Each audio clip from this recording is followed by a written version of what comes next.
नमस्कार। आज हम गोलमैन का सामयिक बुद्धि सिद्धांत थ्योरी ऑफ इमोशनल इंटेलिजेंस का अध्ययन करेंगे। सबसे पहले जानते हैं सामयिक बुद्धि का अर्थ, मीनिंग ऑफ इमोशनल इंटेलिजेंस। सामयिक बुद्धि आज के युग का व्यवहारिक प्रतिमान है, जिसे 1995 में प्रकाशित डेनियल गोलमैन की पुस्तक सामयिक बुद्धि के विषय स्थान प्राप्त हुआ। इससे पूर्व 1970 और 80 में मूलतः जो सामयिक बुद्धि सिद्धांत विकसित किए गए, उनमें मनोवैज्ञानिक हार्वर्ड गार्डनर, हार्वर्ड विश्वविद्यालय, पीटर सालोवे, येल विश्वविद्यालय और जॉन जैक मियर या न्यू हैम्पशायर के नाम उल्लेखनीय हैं। सामयिक बुद्धि का एक महत्वपूर्ण योगदान मानव संसाधन, योजना, व्यवसाय, नौकरी, साक्षात्कार, चयन, प्रबंधक, विकास, ग्राहक संबंध एवं सेवाओं आदि क्षेत्रों में भी माना जाता है। सामयिक बुद्धि का संप्रत्यय जानने के लिए दो चीज़ें अविष्ट बातें हैं, love and spirituality and multiple intelligence theory. इसमें लव और स्पिरिचुअलिटी आदि कार्य के प्रति सहानुभूति या संवेदना या सदृशता उत्पन्न करता है, जबकि विविध बुद्धि सिद्धांत व्यक्ति में निहित विविध योग्यताओं की अभिव्यक्ति और मापन करता है। ये दोनों सिद्धांत ये मानकर चलते हैं कि प्रत्येक व्यक्ति का स्वयं का एक मूल्य होता है। जैसा कहा भी गया है, it is not the strongest of the species that survives nor the most intelligent but the one most responsible to change। आज का युग प्रतियोगिता का युग है, जहाँ व्यक्ति को जीवन के प्रत्येक क्षेत्र में कदम कदम पर प्रतियोगिता का सामना करना पड़ता है, चाहे वह व्यावसायिक क्षेत्र हो, सामाजिक जीवन हो या व्यक्तिगत जीवन। इमोशनल EQ के बारे में गोलमैन ने बताया कि व्यक्ति को जीवन में 20% सफलता IQ के कारण और 80% सफलता EI के कारण मिलती है। देश में एक बड़ी कंपनी में मैनेजर से अपने कर्मचारियों को रैंक प्रदान करने के लिए कहा गया, तो उसने रैंकिंग देने में उच्च IQ को कसौटी न मानकर अच्छे संबंधों और ग्राहकों को खुश करने के तरीकों को कसौटी माना।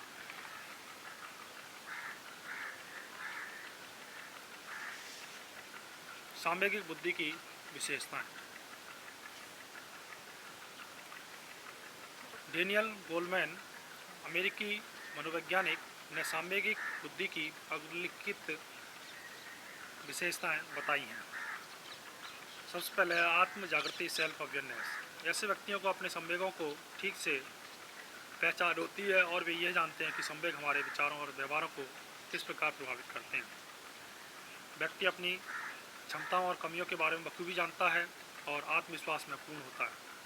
वे अपनी भावनाओं को स्वयं के ऊपर हावी नहीं होने देते और उन पर पूर्ण नियंत्रण रखते हैं, क्योंकि उन्हें अपनी अंतर्दृष्टि पर पूर्ण विश्वास होता है।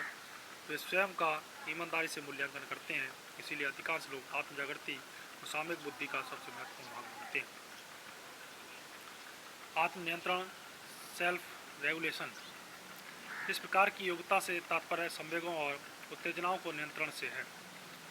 ऐसे व्यक्ति जो आत्मनियंत्रित होते हैं, वे आसानी से क्रोधित नहीं होते हैं, ना ही ईर्ष्या करते हैं, ना ही उत्तेजित होते हैं और ना ही लापरवाहीपूर्ण निर्णय लेते हैं। वे किसी कार्य को या क्रिया को करने से पूर्व भलीभांति उस पर विचार करते हैं।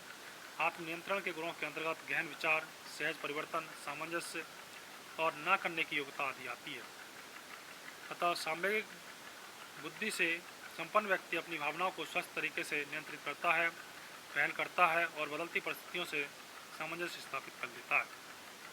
अभिप्रेरणा, मोटिवेशन।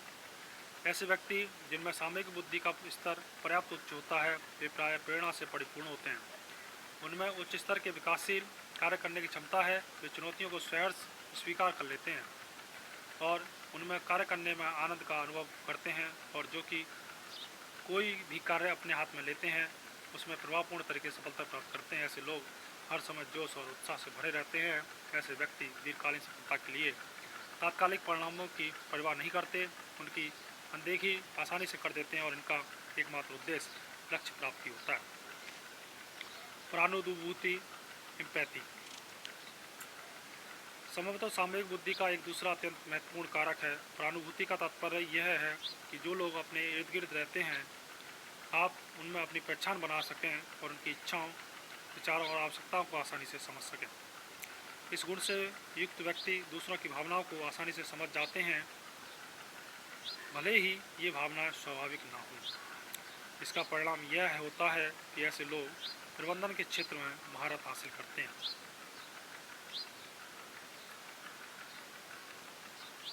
ऐसे लोग दूसरों को समझने में जल्दबाजी से काम नहीं लेते और अपना जीवन शांत और ईमानदारी के साथ जीते हैं। वे मधुर संबंध बनाना जानते हैं, अपनी बात को स्पष्ट तरीके से दूसरों के सामने रखना जानते हैं, दूसरों को प्रभावित करना जानते हैं, टीम वर्क से काम करना जानते हैं और संघर्षों को सुलझाना जानते हैं। इसीलिए इस डोमेन को रिलेशनशिप मैनेजमेंट भी कहा गया है। सामाजिक चेतना, सोशल अवेयरनेस। सामान्यतः ऐसे लोगों से बातचीत करना और उन्हें पसंद करना सहज होता है जिनमें अच्छी सामाजिक कुशलता होती है। यह सामूहिक बुद्धि का एक अच्छा संकेत है। ऐसे लोग जिनमें ज़बरदस्त सामाजिक दक्षता होती है वे अच्छे टीम प्लेयर के रूप में जाने जाते हैं। वे अपनी सफलता पर केंद्रित होने के साथ दूसरों की सहायता करने में विश्वास रखते हैं ताकि वे उन्नति कर सकें और चमक सकें। ऐसे लोग झगड़ों को आसानी से निपटा लेते हैं, अपनी बात को प्रभावशील तरीके से दूसरों तक पहुंचा सकते हैं और अच्छे संबंधों को बनाए रखने में निपुण साबित होते हैं। इन्हें किसी समूह या संगठन की शक्ति, गति की पावर डायनामिक्स का पूरा ज्ञान होता है। इस प्रकार किसी भी समूह के नेता में अपने अंदर के नेतृत्व क्षमता का प्रदर्शन करने के लिए सामूहिक बुद्धि एक सही रास्ता हो सकता है।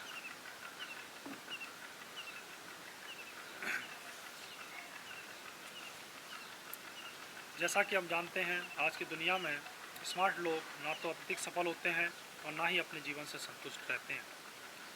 हम संभवतः ऐसे लोगों को भी जानते हैं जो एकात्मक रूप से अत्यधिक होनहार होते हैं लेकिन सामाजिक क्षेत्र में अत्यंत पिछड़े।